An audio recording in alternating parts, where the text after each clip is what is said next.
Well, thank you very much. So yes, Jonathan Lee Smith, I'm the Executive Director for UKQuantum. We're the association for the UK's quantum industry. Title, well, I suppose the title actually picks up on where Celia and to an extent Rima were talking about earlier, which is the importance of developing the global ecosystem. There are a number of motivations for doing this. I think most of us within the industry recognize this is a global endeavor. But if we think about it from a global security perspective, then, well, Celia sort of summed it up. If we believe we understand where the threat is, then working together is possibly our best bet. Fragmenting ourselves is really just weakening ourselves collectively. But I'm not going to talk about those sorts of elements. What I wanted to talk to was some of the more sort of detailed policy-related matters that we work closely with government on, that I believe are necessary to both develop the ecosystem within the UK, but also globally, and help us transition from an ecosystem to a true, mature industry. I should say, although we work very closely with government, I'm not government. UKQuantum is an independent organisation. I like to think of ourselves as a partner, but of course we have our own views, and we're here to represent the views of UK's industry generally.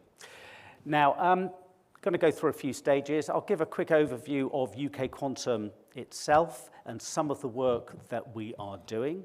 I'll do a little bit of a recap on the UK's national programme. When I put these slides together, I wasn't sure the extent to which Professor Simon Benjamin, who you hopefully heard earlier this morning, would be covering the programme. He turned out he did an excellent and thorough job. So I'm just going to recap on just a couple of elements of that, just as an aide-memoire. I'm then going to talk about a couple of topics, particular topics that we've been working on. One is regulation, led by government, but of course of particular interest to industry.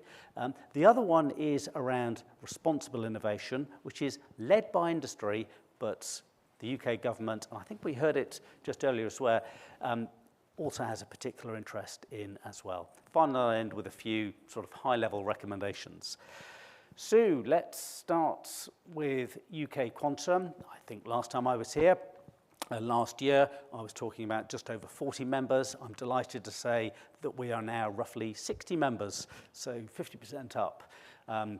Don't count those. We're actually at the start of our membership year, 1st of January, so I've got half a dozen ready to come online, but not represented on that slide at the moment.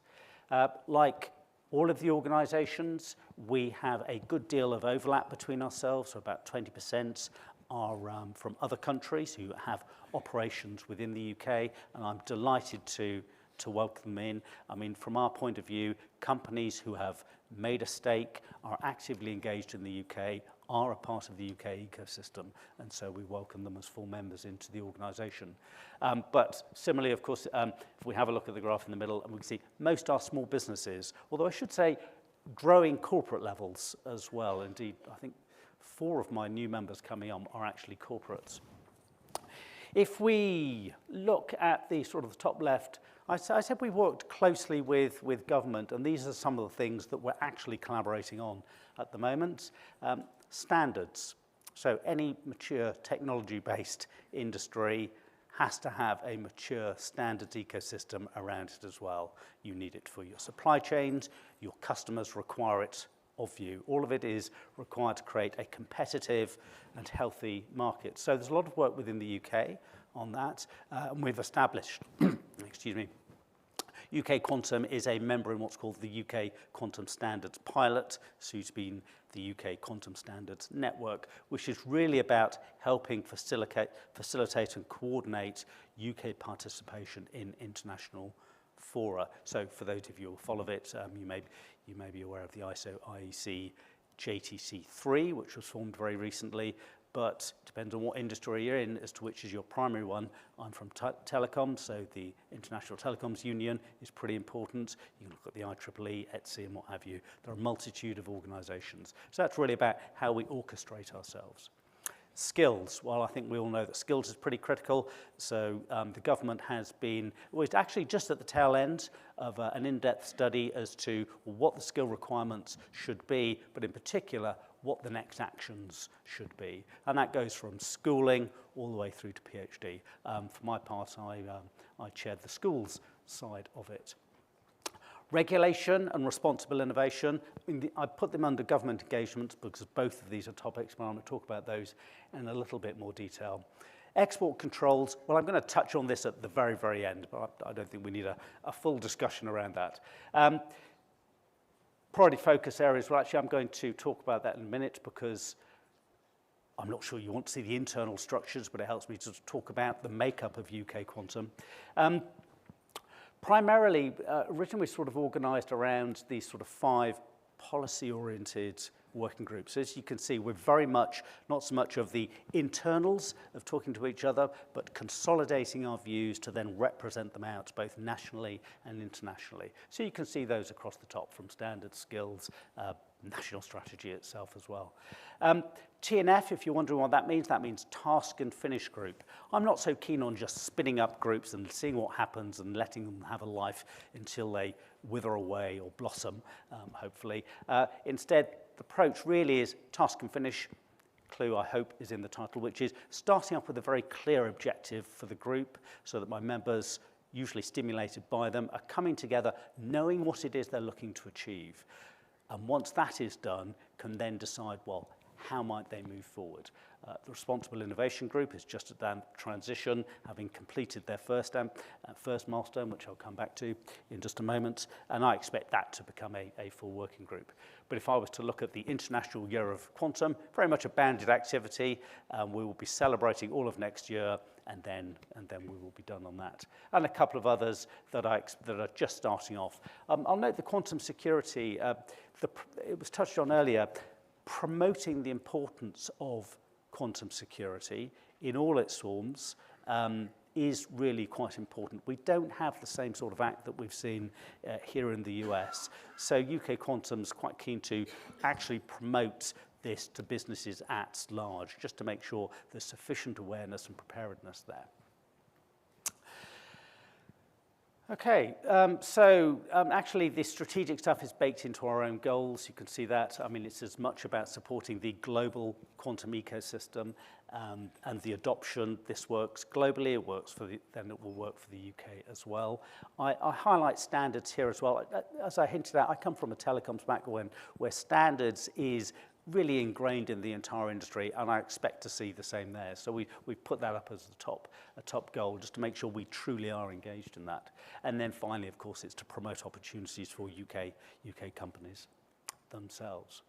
So look, I'm going to pause there. I'm going to step sideways quickly, and then just do a quick recap on some elements of the next phase of the National Quantum Technology Programme in the UK. It was mentioned earlier, but we are celebrating the 10th anniversary of the programme. Hugely successful for us, and we are now transitioning into the 3rd phase. We have a strategy, we have a commitment, but we have a commitment from the previous government. We too have a new government with new spending. We are absolutely confident that our new government recognises the priority of quantum, but we are just going through the processes at the moment of the big budgetary cycles and what have you. But next year, we will see the launch of the 3rd phase of the National Quantum Technology Programme.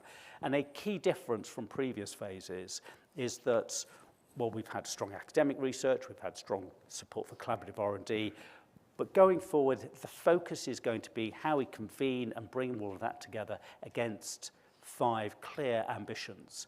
Simon talked about those, but I'll just run through them again. The first one is on quantum computing, of course, the challenge being a teraquop computer within by 2035. But again, as was pointed out, one of the things is actually preparing the algorithms and doing that work to actually make use of it as well. The second one is around quantum networking. Actually, there are 2 threads to that if you're into the quantum networking.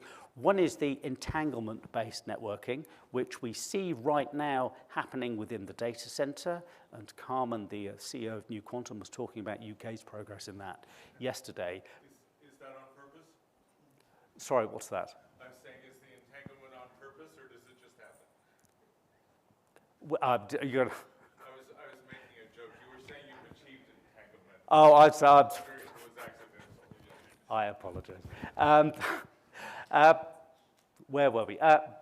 Starting in the data center, we're looking, so that's the classic moving out of the data center into national scale, but we also have the quantum key distribution elements of it, which, although slightly different technologies, come from telecoms background. If you step back, if you think about national scale deployment of anything, you are thinking about how to do it at the telco sort of scale. So we're also looking at QKD deployments under this heading as well, in its own right, but also in preparing the way for how do you deploy quantum networking technologies at a scale of a country. It is not trivial.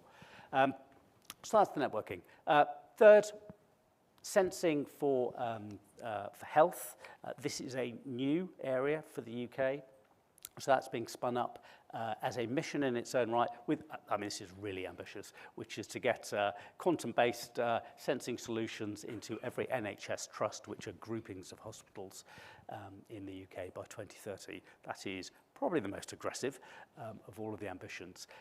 It's also the first of sensing. So sensing has been coming to the top of the agenda quite a lot, which is why we have 3 of these missions. The fourth one then is around quantum navigation systems. So positioning, navigation, and timing. This is a strategic topic in its own right. Simon was talking about his experiences in Cyprus and losing GPS. This has been a concern for quite a long time. Quantum has a part to play in that, but most countries will have strategies around that. But this is bringing out and making sure we can focus on how quantum can help that.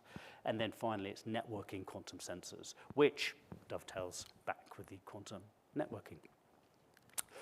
Underpinning that, then are our new 5 research hubs. So one, and this is a new, bringing it up as a hub in its own right. At the top left, we have positioning, navigation, and timing, led by the University of Glasgow, but with all of these have consortia of universities. Quantum networking, led by the University of Strathclyde.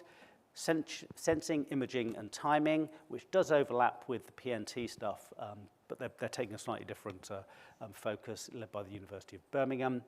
Quantum computing, led by the University of Oxford, and then biomedical sensing, led by University College London. So those are our 5 new research hubs. They've just started. They started on the 1st of December, so they are now live. Right, I'm going to come back to 2 particular topics, regulation of quantum technologies. If you say regulation from any other industry, this is not usually everybody's favorite topic, the idea of being regulated. So when that study was kicked off at the end of last year, led by a government organisation called the Regulatory Horizons Council, and of course we engaged very early on in those discussions. We were relieved and very pleased when really what came out of it was recognition that you can't just regulate technology, the quantum technologies in their own right. You have to look at it from an application point of view. That's point one. And that, of course, leads you into the first port is we have regulatory regimes already around telecoms, around information, around financial services, around health. Start there and look at those regulatory regimes, understand what difference, if any, quantum makes within them, or is it already covered?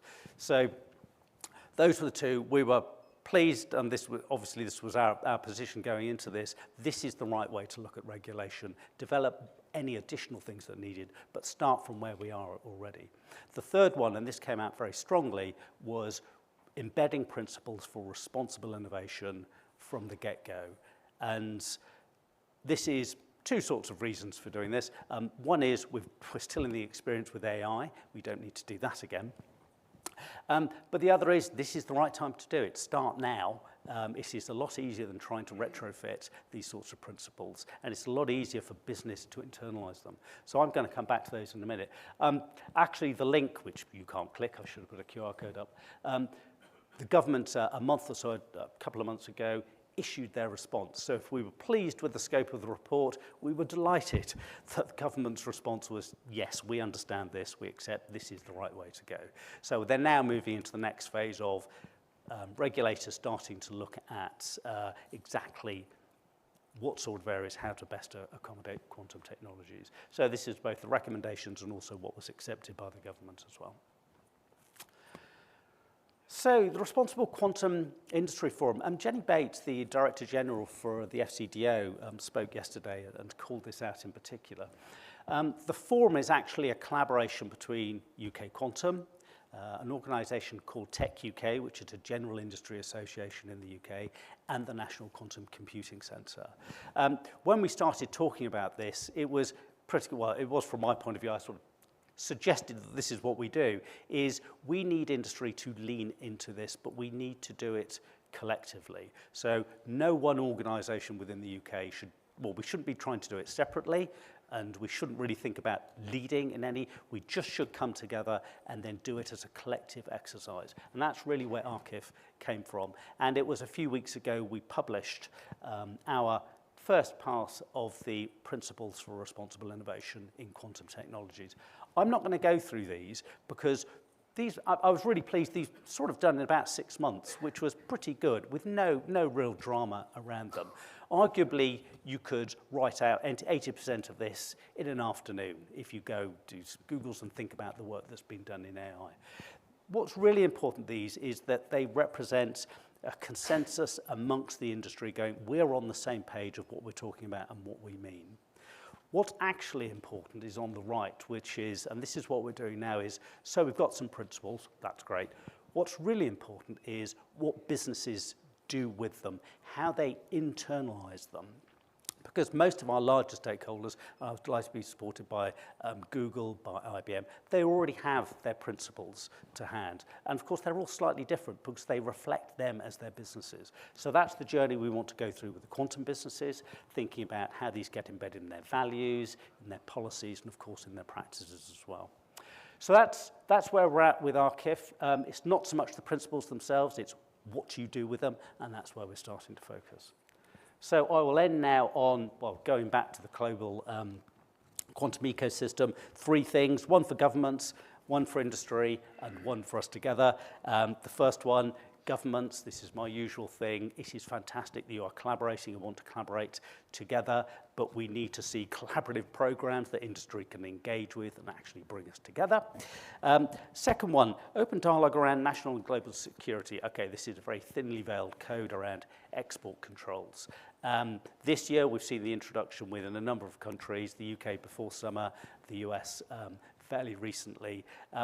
I think industry understands the need for these export controls, but we need to work together on them to make sure they are appropriate and they protect allied nations, but they don't actually then become a barrier to collaborating.